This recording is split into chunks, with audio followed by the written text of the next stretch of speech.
Hi, I'm Kevin O'Connor, and welcome back to Ask This Old House, where we'll go anywhere to answer your home improvement questions. It's time to clean up the yard. And I have some equipment to make the job go faster. You want to see power? This is a 10 horsepower blower. Stand back and watch.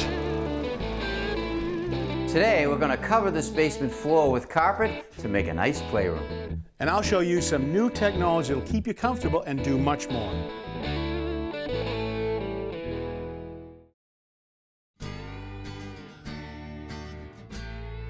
Kevin, whether it's spring or fall, yard cleanup is a must.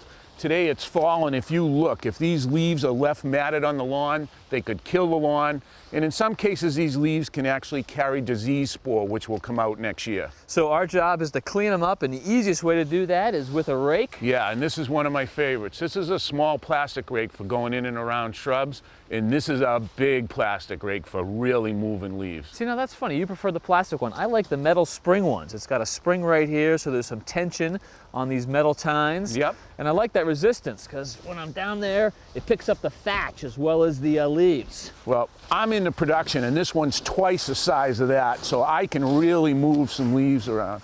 The other thing I find is sometimes that spring rake of yours gets all clogged up with leaves. Nah, come on. If you got any leaves in there, you just give it the flip, the drag, and you're ready to go. Well, once we get them into a pile, then we have to talk about how we move them. Kevin, I love to see people compost their leaves. Now, there's a couple of ways to get the leaves to the compost area. Number one is you can fill this collapsible basket, take and load that up and bring it right over to the pile. Yep. That takes a little effort. And it's not that big, but it'll do for a small pile. Right. For myself, I prefer to just take the leaves and rake them over to the top. Now you can really get a lot of leaves on the top, and once you do, you simply pick up a corner and take and drag it. There you go. See how easy they are to move? Piece of cake. Now, if you don't have an area to compost the leaves, you got to bring them out for the town to collect. Right, and we want to make sure that we use a paper bag for that, because if you put the leaves in a plastic bag, that goes to the landfill, this goes to the compost pile. Right. And when you're using a bag, anything that will help you hold that bag sturdy is a big advantage. So a cardboard collar like this will just help you hold it up. And you just take and fill it up with leaves. And take and get it one more. All right, now with the bag full, we just pull the collar right out. Ready to go out to the curb. There are also a bunch of power tools that can help you with some leaves, and there are basically two types. So the ones that blow the leaves and ones that will vacuum the leaves. Now here's a small handheld one. It's electric, so it's quiet. And actually, this is kind of unique. It blows and it vacuums with an attachment. Good for a small yard, Right. But limited by the cord. Yep, we gotta drag that Now, around. we're all familiar with gas-powered handheld and backpack blowers. This is a new one. Take a look at this. This is a propane-powered blower. So it's going to be quieter with less emissions. Now I'm going to start it up, but I got to put the hearing protection on.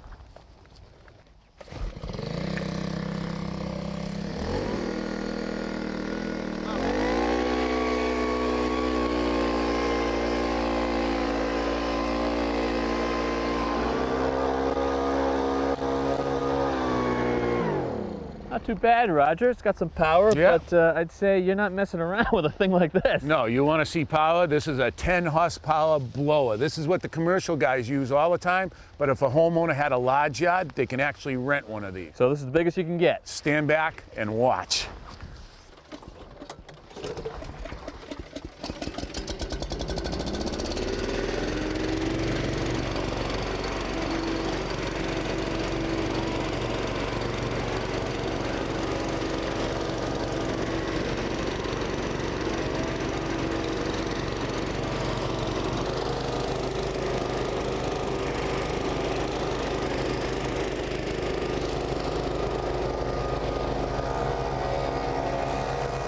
Well, a rake or a blower is still just going to push the leaves around, and you still have to deal with them. Right. Sometimes it's easier to pick them up on the lawn and not rake them at all. And that's where this sweeper comes in handy. It has two brooms in the front of it that turn when you push it. Yep. So once you get started, it just goes around and actually kicks the leaves up in. And it's a very simple contraption, affordable too. This one goes for about $150. The only problem is that this hopper is going to fill up quickly, and you're making a lot of trips to the mulch pile. That's true. And that's when power comes into play. Here we have a power vacuum. It has a gas engine that powers the vacuum on the front here. It sucks the leaves up into a steel impeller where they get crushed up and then back to this bag. Now, crushing them up is great because you can get more in a bag, but it's also better for when you go to compost. So we vacuum, we mulch, and we bag all in one step. Right, and then when you go over to the pile, you simply unzip the bag in the back, tip down, dump the leaves out, zip it up, and you're ready to go back to work again. Let's fire this thing up.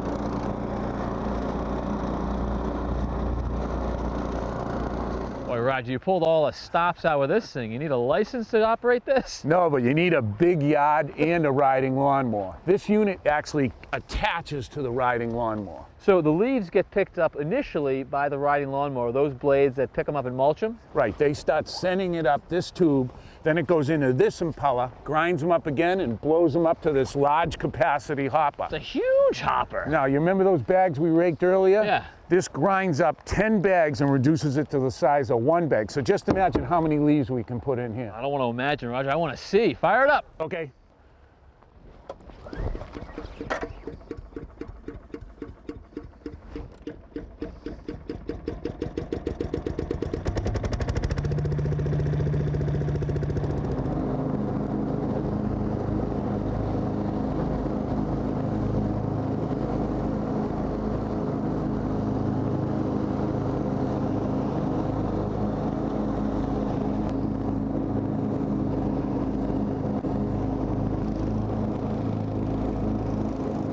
Once your hopper's full, you just back it up to the compost pile. There is a back panel here, which I will loosen, and then I'm just going to pop this off, Roger. All right, get out of the way. I'm going to dump it. Okay. Look at all those ground up leaves. Yeah, that is nice. You know what, Roger? Maybe I'm not a spring rake guy after all. There was a time when just about every home in America had a thermostat that looked like this. It's a very simple device that hung off the wall, and remarkably, there are still a lot of them in use today. But in terms of where we are with heating and cooling systems, this guy is a dinosaur. This guy only had one job, to sense temperature and turn the heating system on or off. But it was the greatest invention of its day, because before it, you had to go down to the basement and shovel coal or throw wood in. You were the thermostat. That's right. My grandfather was. So now these basic thermostats worked on a simple principle. Inside there was this bimetallic coil that would expand and contract with temperature. You can see this bulb right here, and there's mercury in here. So this would make the contact, and as the coil moved, watch what happens. It would break the contact. Right, and there are wires attached to this bulb which go through the wall and down into the basement to the heating plant. Right, you'd always have two wires, normally red and white, and that comes up from the furnace of the boiler to the thermostat. Right. Now, as fuel got more expensive, people wanted to add a clock thermostat. So that they can program and say the heat comes on at 6 a.m., but make sure it goes off at 10 p.m. That's right, to be able to save some energy. So you can see the clock right here, and in this case, there's two mercury bulbs and two of those coils, and it would give you a reduced temperature or an active temperature. And this is a battery right here to power the clock. A pretty good invention in its day. Right. So nowadays, there's no more mercury, so this should always be disposed of properly if you're throwing them out to change to a new thermostat. Okay, make sure you recycle those. So here's the basic thermistor style right now that says yes or no. You can use that same thermostat for heating or cooling, all right? But most of the thermostats nowadays we find are digital, and so they have a readout to tell you what the temperature is. Right. Now, all of these that we're looking at here on the wall, they still have a wire going down to the basement. They have to have at least two wires to send a signal. If it's going to do heating and cooling, you'd need to have 5 wires. Right. Now, you also would use this 5 wires if you wanted to add power to the digital thermostat instead of using batteries. Right, to run the clock, the That's digital right. readout. Okay. They all have a wire, but there are actually some wireless versions of these? Absolutely. People want to add a thermostat and zone a building differently. This is a wireless thermostat that would send a signal back to a unit like this down in the basement, and this is battery powered. And that's using a radio frequency. It's really no more sophisticated than your garage door opener. That's right. That's right. All right. Now, there's a whole new generation of Wi-Fi enabled thermostats. That's going to work off a router in the house and talk out to the web, which means you can take data from away get local weather, but you can also access it from away from your smartphone. So here's a basic unit right here that you could set temperatures in the house. You could move the temperatures up or down using your smartphone, and you control some multiple zoning. Now this is a Wi-Fi enabled thermostat, but I'm almost afraid to call it just a thermostat because as we move through here, they almost become home automation systems. Here's a unit. It'll give you the same temperature readout, all the Wi-Fi enabled, but it also can do zoning with individual zone controls right here. It can do sensors in different parts of the building to know what's going on. Right. But it also can be a lighting control. This can plug into a 110 volt outlet, and now the lights could be controlled remotely and on timers. So it's being controlled by this unit or maybe by the phone that's in your That's pocket. right. This also ties into a system that can let you remotely open or close a door, unlock a door, so you could let the plumber in. Or not let them in your case. Right. Another system has the same Wi-Fi enabled, but it also has these two clamps. And these two clamps would go onto the hot bus bars in your electrical circuit panel. And this will tell you what you're using for electricity, how much it's costing you, and what devices are costing you what. Wow, so we've really come a long way. I mean, we've got not only heating and cooling control, home automation, but now we have energy monitoring. It's really an exciting time to be in this game. That's great, thank you. Tommy, we have a pretty typical situation on our hands. The homeowners would love to turn their basement into a playroom, but it's got a concrete floor, so it's a little cold and a little hard. Right. But they do want to end up with carpet, so I thought we'd put down some tiles. Yeah, these are nice carpet tiles. They go down nice and easy. But this is a basement. It's below grade. One thing that I'm always concerned about is moisture. Concrete is porous, and you always worry about moisture coming up from the slab. So what we've done is we've put a couple of test areas right here. One here and one over there. So you've got a piece of plastic that you taped to the floor, is that what's going on? Sealed it down nice and tight. And what I'm looking for, any water that should collect underneath this piece of plastic. If it collects, then that tells me that there's moisture coming up through and we need to install a vapor barrier. And so what's the test here? What's the conclusion? Well, both tests show that it's dry, so we don't need to have a vapor barrier. Now, if we did need a vapor barrier, how would you achieve that? Well, I would use big sheets of plastic, polyethylene, and I would put them down, overlapping the joints and sealing them so no moisture can get up through and into the floor. Okay, well we don't need it, so we're off to the first step. We're going to start the subfloor. So this is what we're using for the underlayment. It's basically a half-inch thick sheet of ground-up paper. Paper for a subfloor. Right. Well, cellulose, it's a good insulator. So, all right, so we want to create a thermal break over this floor. But this is tough stuff. Yeah. A little softer than a wood subfloor too, though, so maybe a little bit of cushion underneath the carpet. So it's a good pad for under the carpet. Now these sheets are 4 by 4, all right? So to get started, though, we need to snap a line across the room to get a straight line.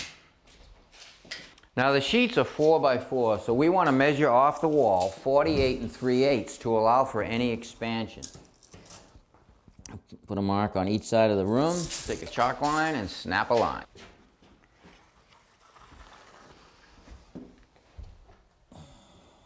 Okay. We're going to glue our underlayment to the concrete floor using an adhesive. Now this adhesive is low VOCs. So a lot less solvents, which means we're not going to get all those fumes, but it shouldn't affect the performance? Not at all. Now we're going to run the adhesive in a pattern that the manufacturer recommends us doing, and that's all the way around the perimeter. Then we're going to make an X going from corner to corner.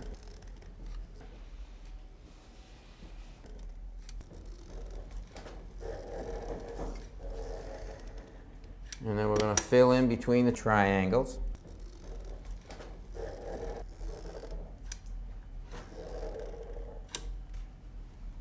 You're like a pastry chef, Tom. Yeah, a good cake decorator.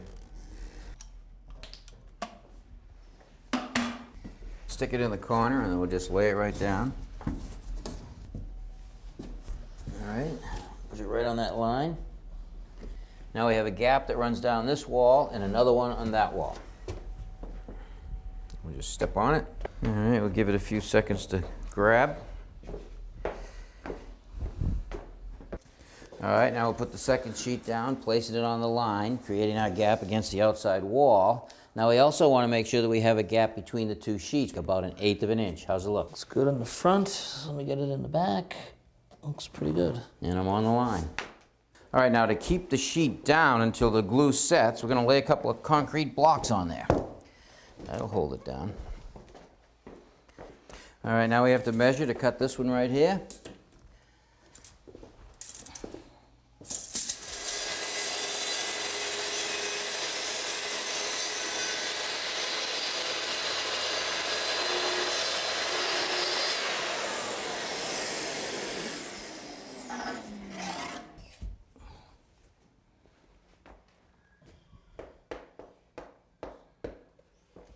So the floor is a little irregular. We're just gonna find everything we can to weigh those down. Right.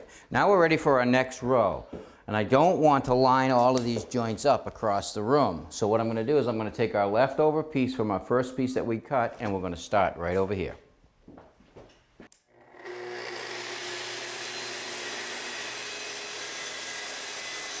I cut it for size and notch around the lally column.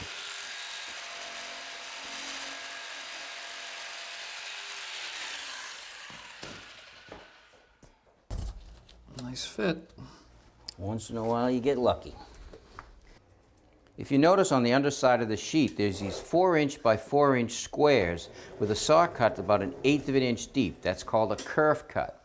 And that kerf actually releases some of the tension on the underside of the sheet so it will lay flatter on the floor. Okay, that's the last piece.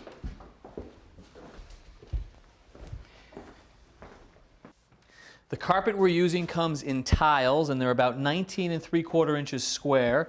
They have a pattern on them, and the back is actually rubber, so this is going to grab and not slide.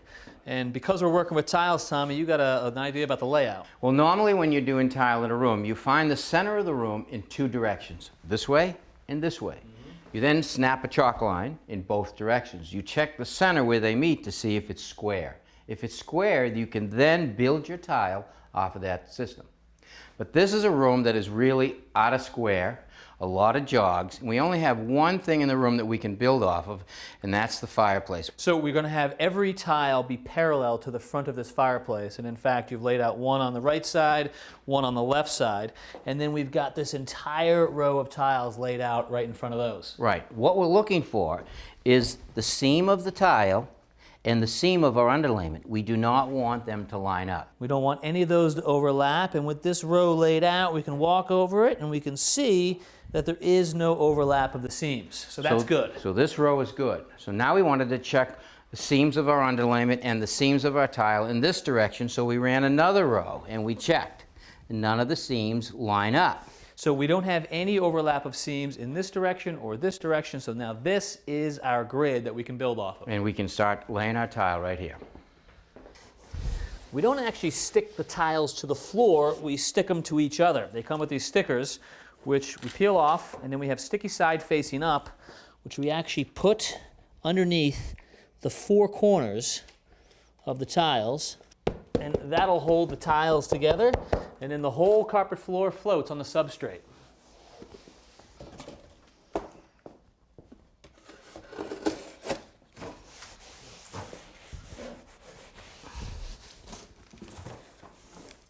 Now I'm ready to cut a tile to go around this post right here. So the first thing I need to do is mark the tile so I can cut a hole in it. To do that, the first thing I want to do is make sure that the tile is positioned in the right direction that I want it to go. I then take the tile and slide it right over, putting it directly on the tile that I've already laid in place, making sure that it's even with the tile below. I then take another tile, I lay it on top, slide it over until it hits the post. I want to make sure that it's lined up also. And now I'm going to eyeball the center of the post, and I'm going to come right across the tile like here, take my utility knife, and go right through the tile below. Okay, now I'm going to remove that tile. Now this mark represents this side of the post. Now I have to find this side of the post. I'm going to take my tile, position it on top of this tile right here that's already in place, making sure that it's lined up. Take another tile, lay it on top, line it up, touch the post, and cut right through it again, centering it on the post. Okay, now I take my tile and I turn it over. Now I have 2 marks. This mark right here represents this side of the post. This mark right here represents this side of the post. Now what I've done is I've set my compass half the diameter of the post. Now I'm going to put my compass on the reference line. I'm going to put a little mark. Put it on the other reference line, put a little mark. And I'm going to take my compass and put it on that mark in the center. Check it to make sure that I'm on my cut, which I am. Check it over here to see if I'm on my mark there. Now I'm going to swing my circle.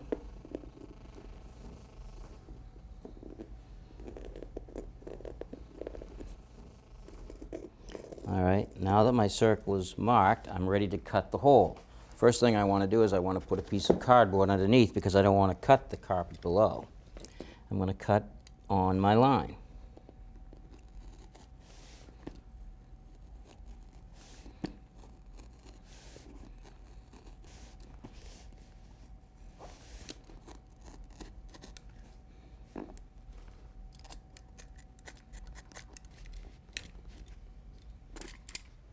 With the hole cut in the tile, I now need to get the tile around the post. To do that, I'm going to put a slice in the carpet, but I want to follow the pattern of it. So I'm going to use my straight edge, lay it on one of the lines of the pattern, and then take my knife and slice right through it.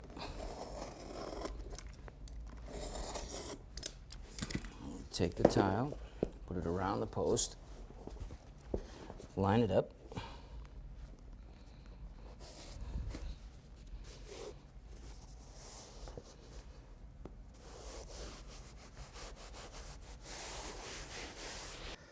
Okay, Tommy, last tile in place. And it looks good, and I really like this checkerboard pattern. All we did is alternate the direction of each tile. So a couple hours ago, we had ourselves a cold, hard concrete floor. Not anymore. Now we've got ourselves a beautiful playroom. Boy, what a difference. Now this underlayment is cellulose, almost a paper, and basements can take on water. What happens if it gets wet? Well, if your basement floods, whether you're using this for an underlayment or plywood for an underlayment, there's a pretty good chance you're going to have to replace it. I suppose you're right. And that's the nice thing about using carpet tiles. If you do take on water and you've got an affected area, you can just pull up those affected carpet tiles. You can clean them or replace them, but you can also get access to the underlayment and just replace one piece. That's right. If you have wall-to-wall carpet, you can't just cut out one little section. You're going to have to pull the whole thing out. It was really quite a transformation down there, I got to tell you. All right, well, if you've got questions about your house, we'd love to hear from you. So until next time, I'm Kevin O'Connor. I'm Roger Cook. I'm Richard Trethewey. And I'm Tom Silva. For Ask This Old House. Nice job, guys. Yeah, Tommy, it was good working with you. I know you couldn't have done without me. Thanks for the tip on how to cut around that alley. I'm there for you, pal.